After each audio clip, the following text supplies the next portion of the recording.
Your phone buzzes. You already know what happens next.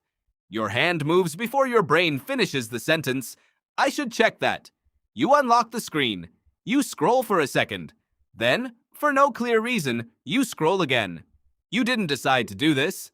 Not really. Something older than you made that decision first. Here's the strange part. Your ancestors had no phones, no screens, no notifications. And yet the exact same circuit that just pulled your hand toward your pocket was already fully installed in their brains, tens of thousands of years before the first phone ever rang. You are not addicted to your phone. You are addicted to a pattern your phone has learned to imitate perfectly. To understand why, you have to go back to a psychologist named B.F. Skinner and a very simple box. In the 1950s, Skinner ran experiments on pigeons using something called a variable ratio reinforcement schedule. A pigeon would peck a lever, and sometimes, unpredictably, a small reward would drop out. Not every time, not on a fixed pattern, just often enough and randomly enough to keep the pigeon guessing. Pigeons on this unpredictable reward schedule pecked the lever far more obsessively than pigeons who got a reward every single time. Predictable rewards created calm, steady behavior.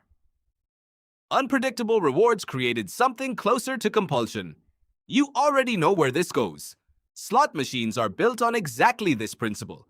Pull the lever, maybe you win, maybe you don't. And that uncertainty is precisely what keeps a hand reaching for it again and again. Now think about your phone. You check it, and maybe there's a message. Maybe there's nothing. That not knowing is not an accident. It is the entire design. But why would a brain evolve to respond so powerfully to uncertainty in the first place? The answer lives inside a discovery made decades later by a neuroscientist named Wolfram Schultz.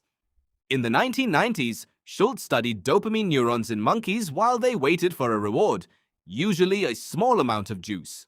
What he found reshaped how scientists understood motivation itself. Dopamine, it turns out, is not really a reward chemical. It is a prediction chemical.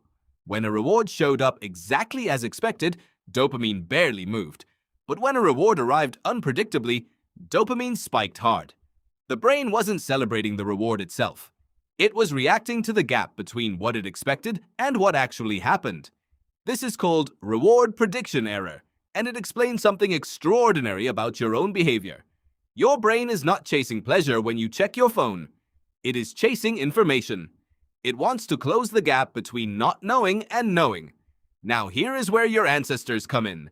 This system did not evolve for phones, it evolved for something far older and far more urgent, staying alive in an unpredictable environment.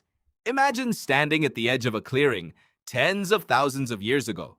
A branch moves in your peripheral vision. Was that wind? Was that a predator? You don't know yet, and that uncertainty is dangerous. The ancestors who felt a spike of urgency in that exact moment, who turned immediately toward the movement to resolve the unknown, were the ones more likely to survive it. Psychologist Joshua New studied this exact bias directly. His research found that human attention locks onto certain categories of movement and shape with startling speed and priority, specifically the kinds of cues that would have signaled animals or potential threats to ancestral humans.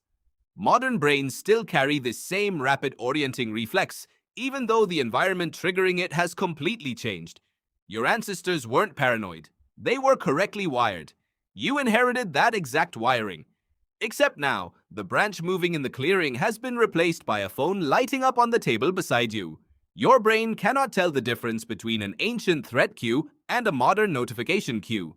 Both trigger the same underlying signal, an unresolved gap, an unknown that needs to be checked immediately. That is why ignoring your phone can feel almost physically uncomfortable. You are not being weak. You are overriding a system that spent hundreds of thousands of years being rewarded for never ignoring an unresolved signal. Think about how this plays out across an ordinary day. 9 times out of 10, there's nothing important there. But that 1 time out of 10, there is something new. That single unpredictable hit is enough to keep the entire pattern alive, exactly the way Skinner's pigeons kept pecking the lever for a payout that came just often enough to matter. Modern technology didn't invent this loop. It simply found the oldest, most sensitive trigger in your brain and figured out how to pull it constantly, deliberately, and at scale. Every notification is engineered around exactly what Schultz's research revealed. Apps are not designed to reward you consistently. They are designed to reward you just unpredictably enough that your brain keeps checking just to see. Your ancestors' vigilance kept them alive. Yours is being rented out, moment by moment, to whichever app is best at mimicking that same ancient uncertainty. That doesn't mean the pull is a personal failure. It means it's an old survival tool, operating exactly as it was built to, just aimed at a target it was never designed for. Knowing this doesn't switch the system off. Your brain still reacts to the phone buzzing the same way it once reacted to a branch moving, but knowing it does something else.